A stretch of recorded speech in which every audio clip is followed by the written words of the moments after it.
This is an indie podcaster production. Mohsin ने हंसकर कहा, अरे ये चिमटा क्यों लाया पगले, इसे क्या करेगा।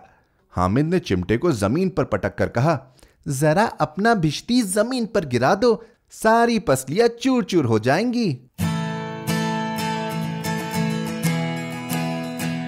आप सुन रहे हैं कहानी जानी अनजानी पीयूष अग्रवाल के साथ। चलिए आज की कहानी का सफर शुरू करते हैं।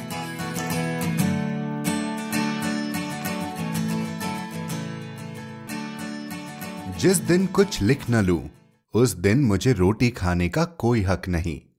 नमस्कार दोस्तों, जानते हैं ये पंक्ति किस महान लेखक द्वारा कही गई है? जी हां, उपन्यास सम्राट मुंशी प्रेमचंद जी ने लिखी हैं ये पंक्तियां, और उन्होंने जिया भी है।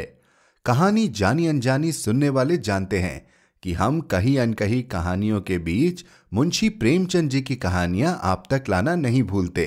उनका हिंदी साहित्य में योगदान ही इतना बड़ा है कि उसे शामिल किए बिना हिंदी कहानियों का पाठन अधूरा है। तो चलिए आज सुनिए उनकी लिखी बहुप्रचलित कहानी ईदगाह। आज की कहानी शुरू करने से पहले मैं शुक्रिया अदा करना चाहूंगा प्रेम बलानी जी का, बलविंदर जी का और चिरंजीत कुमार अत्री जी का, जिन्होंने कहानी जानी अनजानी शो को आगे ले जाने के लिए अपना बहुमूल्य योगदान दिया। आपका ये कंट्रीब्यूशन हमारे लिए सिर्फ पैसे नहीं है, बल्कि एक विश्वास, भरोसा है जो हम कभी नहीं तोड़ना चाहेंगे। अगर आप भी हमें इनकी तरह सपोर्ट करना चाहते हैं तो piyushagarwal.com पर जाकर सपोर्ट द शो लिंक पर क्लिक करें। अब चलिए एक बच्चे हामिद के जरिए बाल मनोविज्ञान को टटोलती, दिल को छू लेने वाली कहानी का सफर शुरू करते हैं।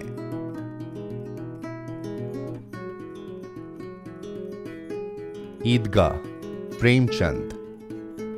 रमजान के पूरे 30 रोजों के बाद ईद आई है। कितना मनोहर, कितना सुहावना प्रभाव है। वृक्षों पर अजीब हरियाली है, खेतों में कुछ अजीब रौनक है, आसमान पर कुछ अजीब लालिमा है। आज का सूर्य देखो, कितना प्यारा, कितना शीतल, यानी संसार को ईद की बधाई दे रहा है। गांव में कितनी हलचल है। ईदगाह जाने की तैयारियां हो रही है। किसी के कुर्ते में बटन नहीं है, पड़ोस के घर में सुई धागा लेने दौड़ा जा रहा है। किसी के जूते कड़े हो गए हैं, उनमें तेल डालने के लिए तेली के घर पर भागा जाता है। जल्दी जल्दी बैलों को सानी पानी दे दें, ईदगाह से लौटते लौटते दोपहर हो जाएगी। 3 कोस का पैदल रास्ता, फिर सैकड़ों आदमियों से मिलना भेंटना। दोपहर के पहले लौटना असंभव है। लड़के सबसे ज्यादा प्रसन्न हैं। किसी ने 1 रोजा रखा है, वह भी दोपहर तक, किसी ने वह भी नहीं। लेकिन ईदगाह जाने की खुशी उनके हिस्से की चीज है। रोजे बड़े बूढ़ों के लिए होंगे, इनके लिए तो ईद है। रोज ईद का नाम रटते थे, आज वह आ गई। अब जल्दी पड़ी है कि लोग ईदगाह क्यों नहीं चलते। इन्हें गृहस्थी चिंताओं में क्या प्रयोजन। सेवैयों के लिए दूध और शक्कर घर में है या नहीं, इनकी बला से ये तो सेवैयां खाएंगे।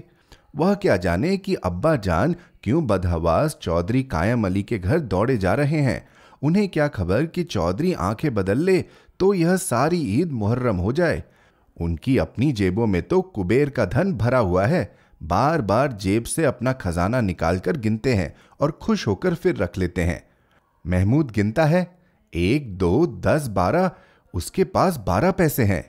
मोहसिन के पास 1, 2, 3, 8, 9, 15 पैसे हैं। इन्हीं अनगिनती पैसों में अनगिनती चीजें लाएंगे, खिलौने, मिठाइयां, बिगुल, गेंद और जाने क्या क्या।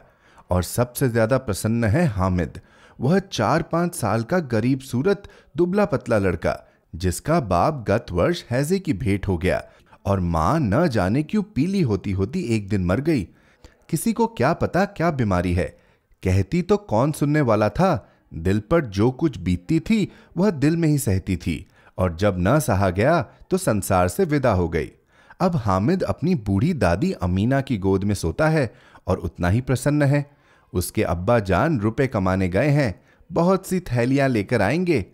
अम्मी जान अला मियां के घर से उसके लिए बड़ी अच्छी अच्छी चीजें लाने गई है। आशा तो बड़ी चीज है, और फिर बच्चों की आशा उनकी कल्पना तो राई का पर्वत बना लेती है। हामिद के पांव में जूते नहीं हैं, सिर पर एक पुरानी धुरानी टोपी है जिसका गोटा काला पड़ गया है, फिर भी वह प्रसन्न है। जब उसके अब्बा जान थैलियां और अम्मी जान नियमतें लेकर आएंगी तो वह दिल से अरमान निकाल लेगा। तब देखेगा मोहसिन, नूरे और सम्मी कहां से उतने पैसे निकालेंगे। अभागिन अमीना अपनी कोठरी में बैठी रो रही है। आज ईद का दिन, उसके घर में दाना नहीं। आज आबिद होता तो क्या इसी तरह ईद आती और चली जाती। इस अंधकार और निराशा में वह डूबी जा रही है। किसने बुलाया था इस निगोड़ी ईद को? इस घर में उसका काम नहीं। लेकिन हामिद, उसे किसी के मरने जीने से क्या मतलब? उसके अंदर प्रकाश है, बाहर आशा। विपत्ति अपना सारा दलबड़ लेकर आए, हामिद की आनंद भरी चितबन उसका विध्वंस कर देगी। हामिद भीतर जाकर दादी से कहता है, तुम डरना नहीं अम्मा, मैं सबसे पहले आऊंगा, बिल्कुल ना डरना। अमीना का दिल कचोट रहा है। गांव के बच्चे अपने अपने बाप के साथ जा रहे हैं। हामिद का बाप अमीना के सिवा और कौन है? उसे कैसे अकेले मेले जाने दे? उस भीड़ भाड़ से बच्चा कहीं खो जाए तो क्या हो? नहीं, अमीना उसे यूं ना जाने देगी। नन्ही सी जान 3 कोस चलेगा कैसे? पैर में छाले पड़ जाएंगे, जूते भी तो नहीं हैं।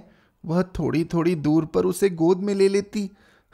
लेकिन यहाँ सेवैयां कौन पकाएगा?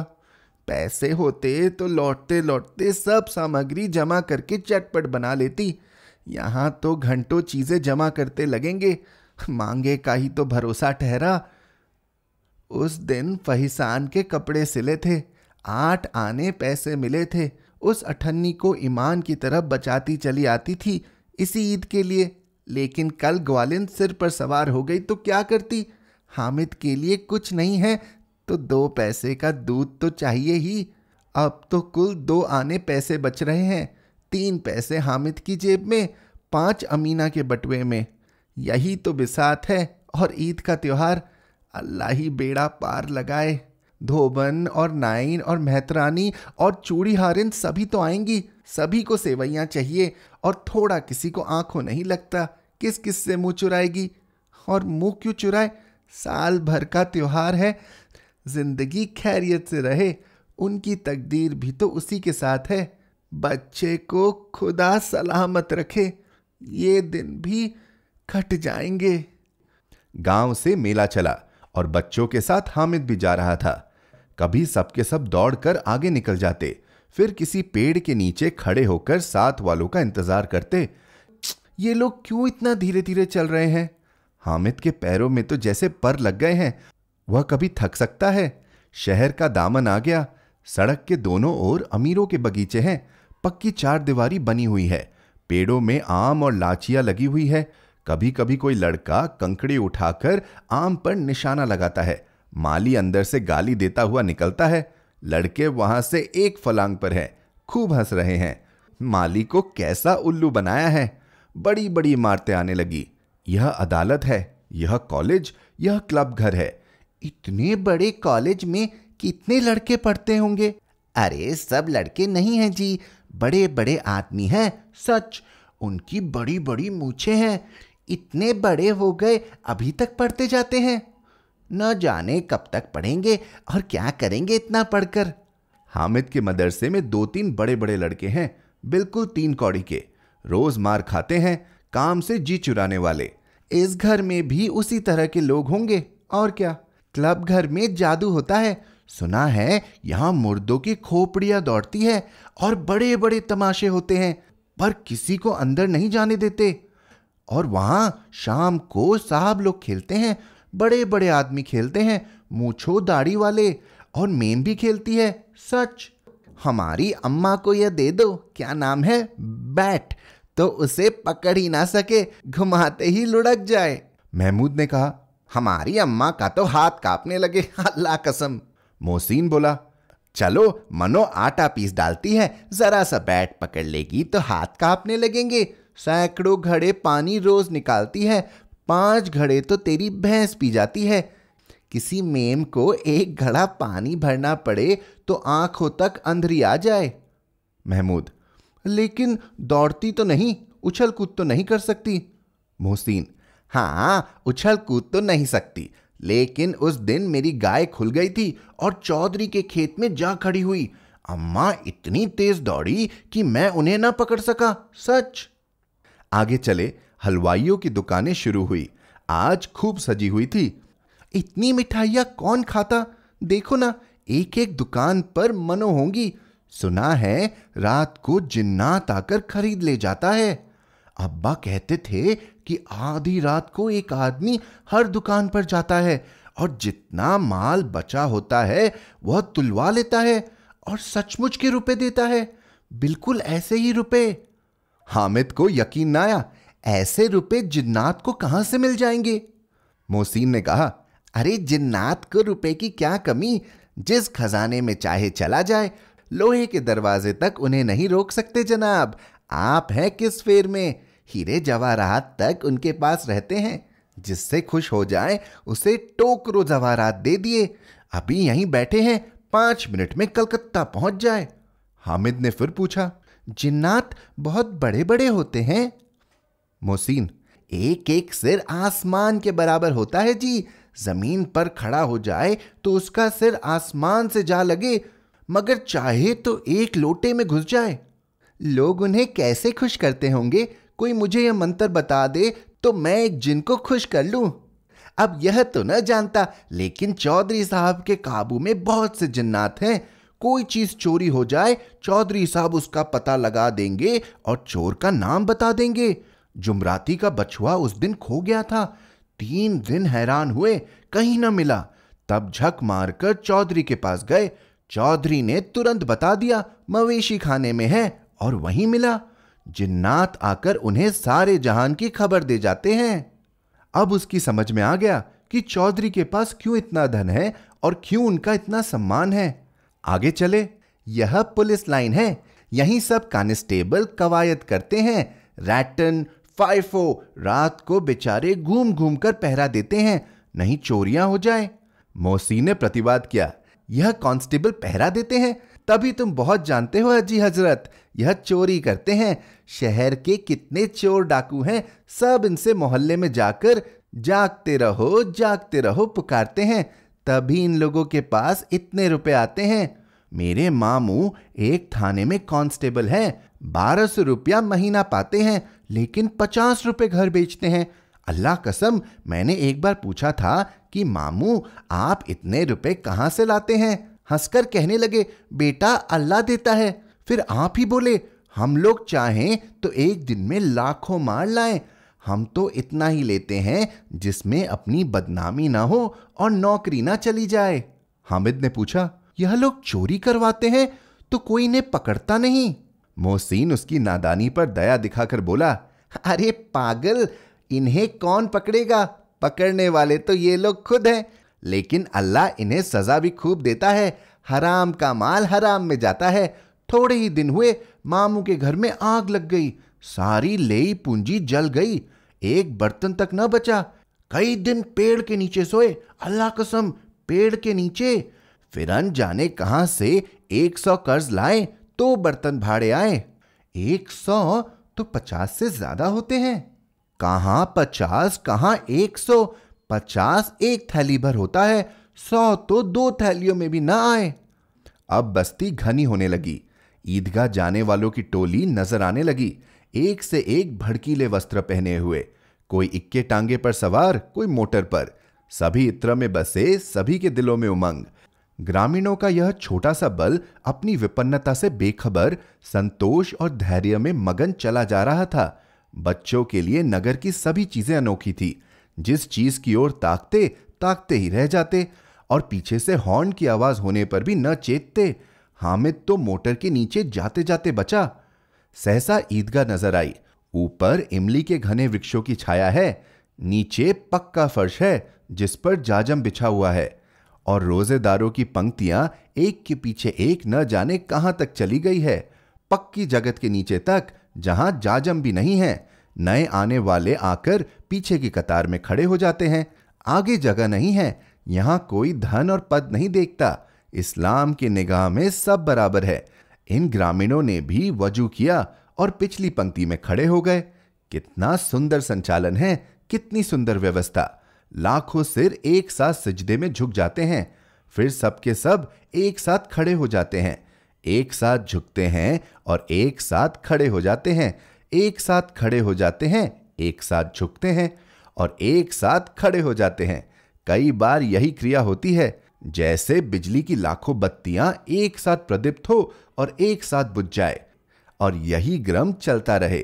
कितना अपूर्व दृश्य था, जिसकी सामूहिक क्रियाएं, विस्तार और अनंतता हृदय को श्रद्धा, गर्व और आत्मानंद से भर देती थी। मानो भातृत्व का एक सूत्र इन समस्त आत्माओं को एक लड़ी में पिरोए हुए है। नमाज खत्म हो गई, लोग आपस में गले मिल रहे हैं।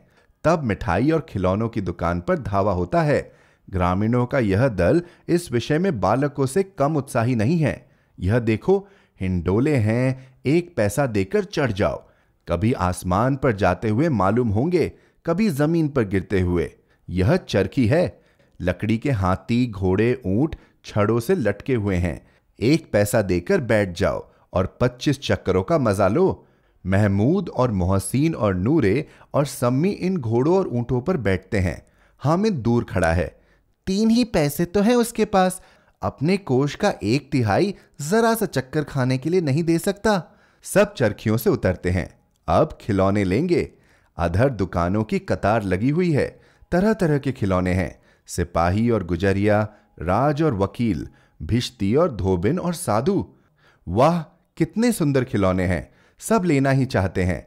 महमूद सिपाही लेता है, खाकी वर्दी और लाल पगड़ी वाला, कंधे पर बंदूक रखे हुए मालूम होता है, अभी कवायद किए चला जा रहा है।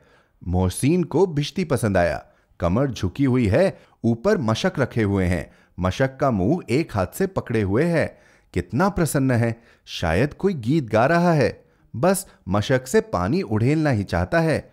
नूरे को वकील से प्रेम है, कैसी विद्वत्ता है उसके मुख पर। काला चोगा, नीचे सफेद अचकन, अचकन के सामने की जेब में घड़ी, सुनहरी जंजीर, एक हाथ में कानून का पोथा लिए हुए है। मालूम होता है अभी किसी अदालत से जिरह या बहस किए चला जा रहा है। यह सब 2-2 पैसे के खिलौने हैं। हामिद के पास कुल 3 पैसे हैं। इतने महंगे खिलौने वह कैसे ले? खिलौना कहीं हाथ से छूट पड़े तो चूर चूर हो जाए, जरा पानी पड़े तो सारा रंग घुल जाए। ऐसे खिलौने लेकर वह क्या करेगा, किस काम के?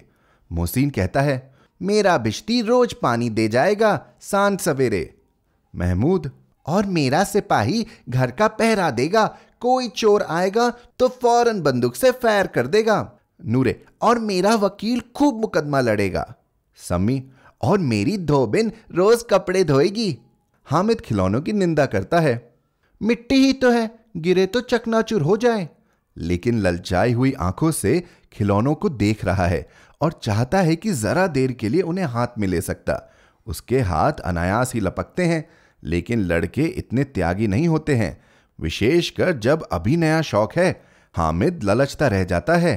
खिलौने के बाद मिठाइयां आती है। किसी ने रेवड़ियां ली है, किसी ने गुलाब जामुन, किसी ने सोहन हलवा, मजे से खा रहे हैं। हामिद बिरादरी से पृथक है। अभागे के पास 3 पैसे हैं, क्यों नहीं कुछ लेकर खाता? ललचाई आंखों से सबकी ओर देखता है। मोहसिन कहता है, हामिद रेवड़ी ले जा, कितना खुशबूदार है। हामिद को संदेह हुआ, यह केवल क्रूर विनोद है। मोहसिन इतना उदार नहीं है, लेकिन यह जानकर भी वह उसके पास जाता है। मोहसिन दोने से एक रवड़ी निकालकर हामिद की ओर बढ़ाता है। हामिद हाथ फैलाता है। मोहसिन रेवड़ी अपने मुंह में रख लेता है। महमूद, नूरे और सम्मी खूब तालियां बजा बजा कर हंसते हैं। हामिद खिसिया जाता है। मोहसिन, अच्छा आपकी जरूर देंगे हामिद, अल्लाह कसम ले जा। रखे रहो, क्या मेरे पास पैसे नहीं हैं? 3 ही पैसे तो हैं, 3 पैसे में क्या क्या लोगे? हमसे गुलाब जामुन ले जाओ हामिद, मोहसिन बदमाश है। हामिद, मिठाई कौन बड़ी नेमत है, किताब में इसकी कितनी बुराइयां लिखी है। मोहसिन, लेकिन दिल में कह रहे होगे कि मिले तो खा लें, अपने पैसे क्यों नहीं निकालते? महमूद, सब समझते हैं इसकी चालाकी, अब हमारे सारे पैसे खर्च हो जाएंगे तो हमें ललचा ललचा कर खाएगा। मिठाइयों के बाद कुछ दुकानें लोहे की चीजों की, कुछ गिलट और कुछ नकली गहनों की। लड़कों के लिए यहां कोई आकर्षण न था। ये सब आगे बढ़ जाते हैं। हामिद लोहे की दुकान पर रुक जाता है। कई चिमटे रखे हुए थे। उसे ख्याल आया, दादी के पास चिमटा नहीं है, तवे से रोटियां उतारती है तो हाथ जल जाता है। अगर वह चिमटा ले जाकर दादी को दे दे तो वह कितनी प्रसन्न होगी, फिर उनकी उंगलियां कभी ना जलेगी। घर में एक काम की चीज भी आ जाएगी।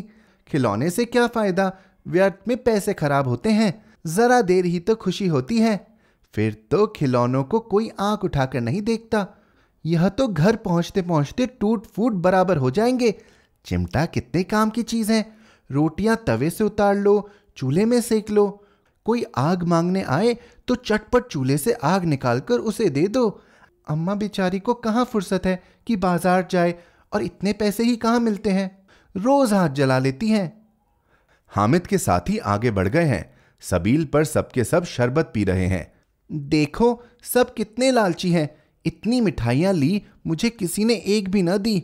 उस पर कहते हैं मेरे साथ खेलो, मेरा यह काम करो। अब अगर किसी ने कोई काम करने को कहा तो पूछूंगा, खाए मिठाइयां, अब मुंह सड़ेगा, फोड़े फुंसियां निकलेंगी, आप ही जबान चटोरी हो जाएगी। तब घर से पैसे चुराएंगे और मार खाएंगे।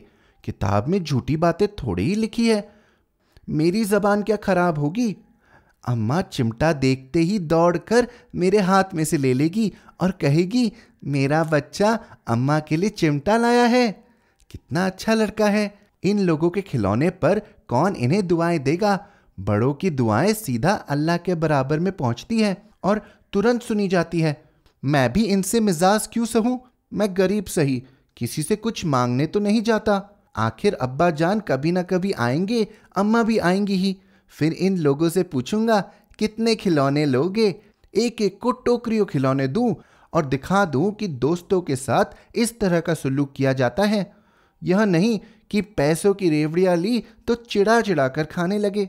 सबके सब हंसेंगे कि हामिद ने चिमटा लिया है, हंसे मेरी बला से।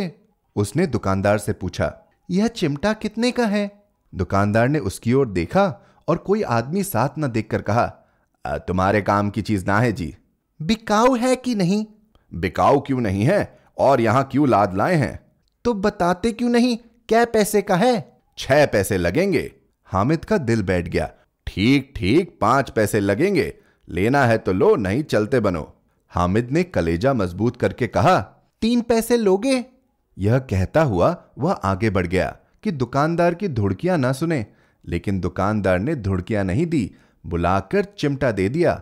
हामिद ने उसे इस तरह कंधे पर रखा मानो बंदूक है और शान से अकड़ता हुआ संगियों के पास आया। जरा सुने सब के सब क्या क्या आलोचनाएं करते हैं। मोहसिन ने हंसकर कहा, अरे ये चिमटा क्यों लाया पगले, इसे क्या करेगा? हामिद ने चिमटे को जमीन पर पटक कर कहा, जरा अपना भिश्ती जमीन पर गिरा दो, सारी पसलियां चूर चूर हो जाएंगी। महमूद बोला, अरे तो ये चिमटा कोई खिलौना है? खिलौना क्यों नहीं है, अभी कंधे पर रखा बंदूक हो गई, हाथ में ले लिया फकीरों का चिमटा हो गया।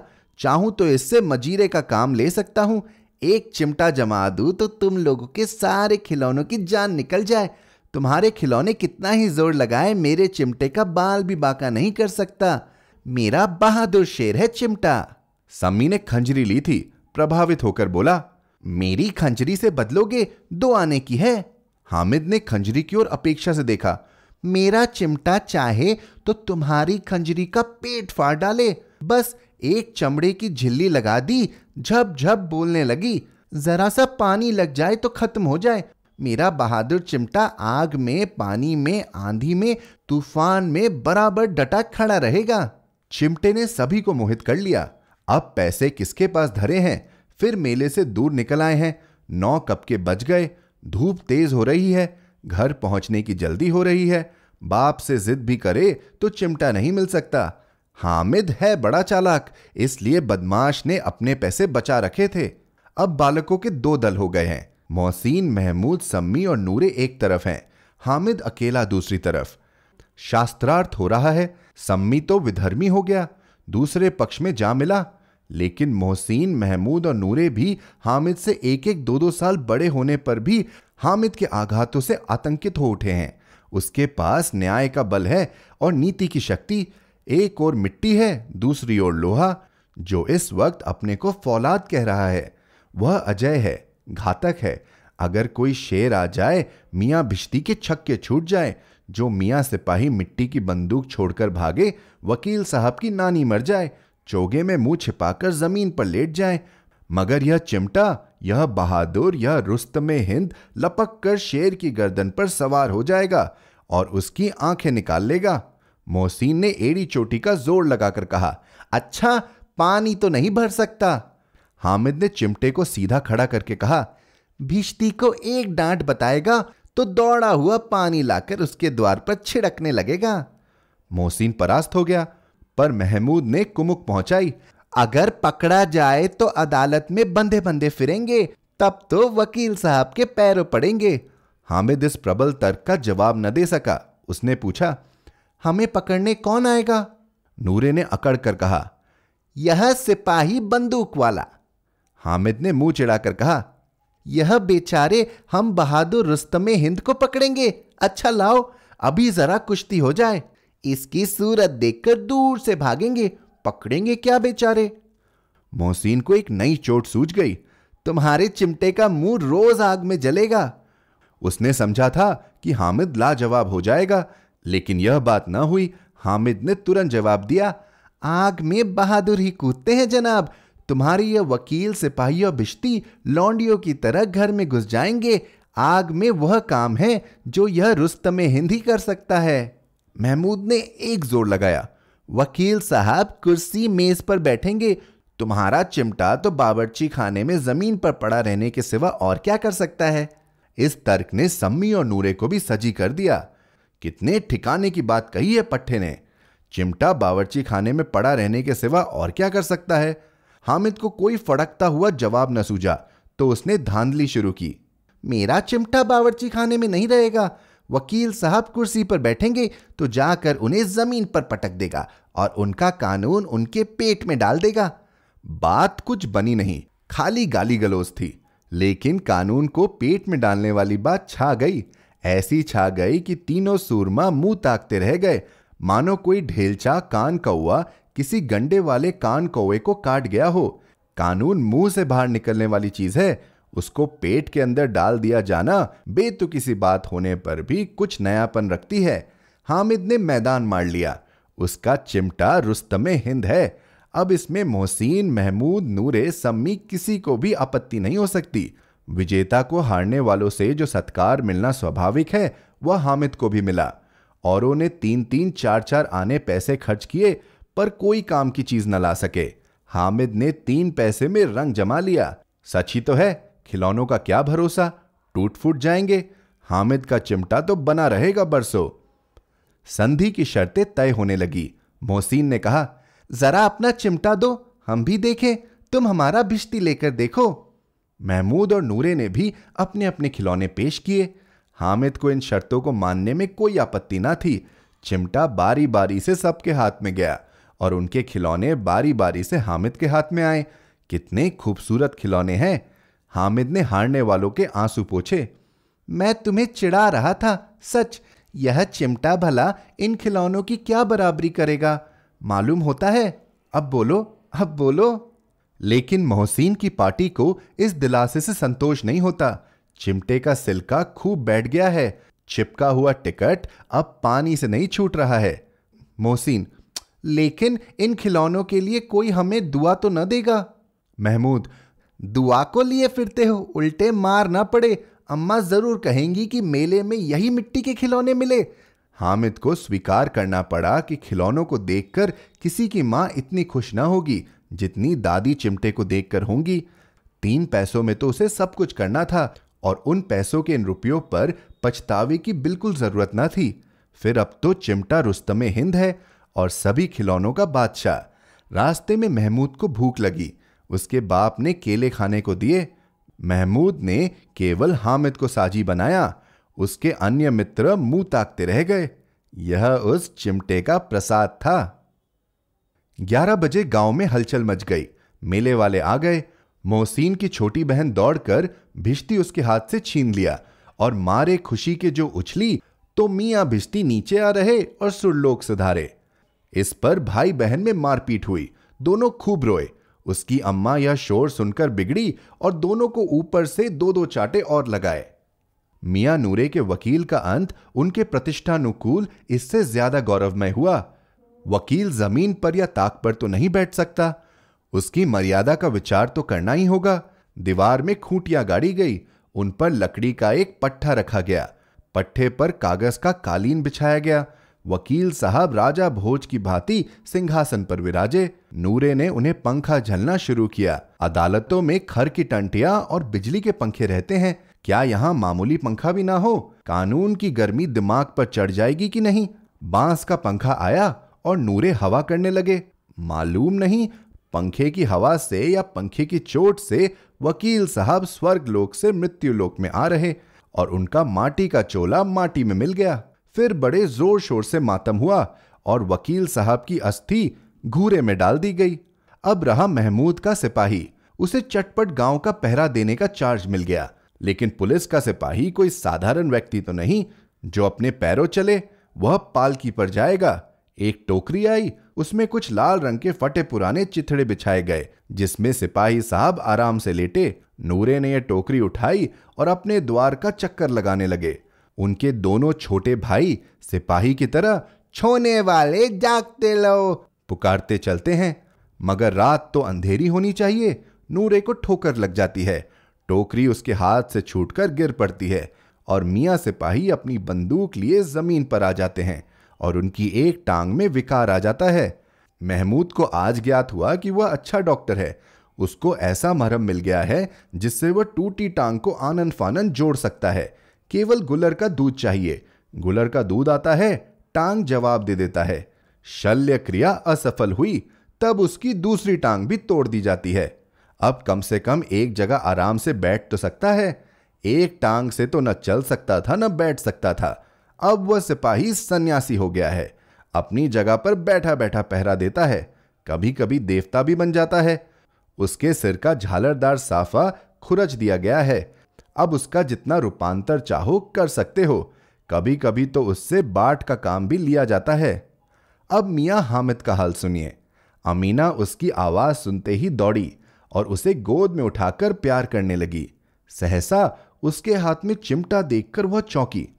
यह चिमटा कहां था? मैंने मोल लिया है। क्या पैसे से? 3 पैसे दिए। अमीना ने छाती पीट ली। यह कैसा बेसमझ लड़का है कि दोपहर हुआ कुछ खाया ना पिया, लाया क्या चिमटा। सारे मेले में तुझे और कोई चीज ना मिली जो यह लोहे का चिमटा उठा लाया? हामिद ने अपराधी भाव से कहा।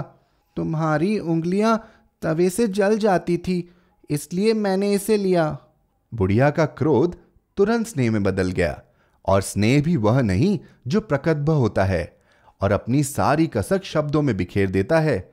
यह मुख स्नेह था, खूब ठोस, रस और स्वाद से भरा हुआ। बच्चे में कितना त्याग, कितना सदाभाव और कितना विवेक है। दूसरों को खिलौने लेते और मिठाई खाते देखकर इसका मन कितना ललचाया होगा। इतना जब्त इससे हुआ कैसे? वहां भी इससे अपनी बूढ़ी दादी की याद बनी रही। अमीना का मन गदगद हो गया। और अब एक बड़ी विचित्र बात हुई। हामिद के इस चिमटे से भी विचित्र। बच्चे हामिद ने बूढ़े हामिद का पाठ खेला था। बुढ़िया अमीना बालिका अमीना बन गई।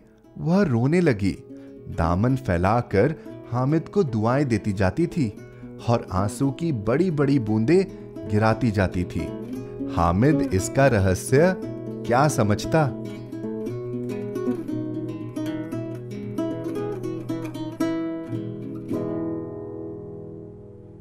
तो कैसा लगा आपको आज का एपिसोड? हमें ईमेल करके बताएं hello@piyushagarwal.com पर। आप जहां कहीं भी हमें सुन रहे हैं, सब्सक्राइब बटन पर क्लिक जरूर करें ताकि आप हमारी कोई भी कहानी मिस न कर जाएं। साथ ही एप्पल पॉडकास्ट और स्पॉटिफाई पर हमें रिव्यू और रेटिंग देना न भूलें। मिलते हैं अगले शुक्रवार एक और कहानी के साथ। कहानी जानी अनजानी पॉडकास्ट में अपना योगदान देने के लिए जाएं piyushagarwal.com पर और सपोर्ट द शो लिंक पर क्लिक करें। यह पॉडकास्ट आपके ही योगदान का नतीजा है। आज के एपिसोड की प्रोड्यूसर हैं देवांशी बत्रा। आप सुन रहे थे कहानी जानी अनजानी पीयूष अग्रवाल के साथ, जो कि इंडी पॉडकास्टर की एक पेशकश है। तो हम आपसे मिलते रहेंगे हर शुक्रवार। तब तक के लिए अपना ध्यान रखिए, स्वस्थ रहिए और मुस्कुराते रहिए।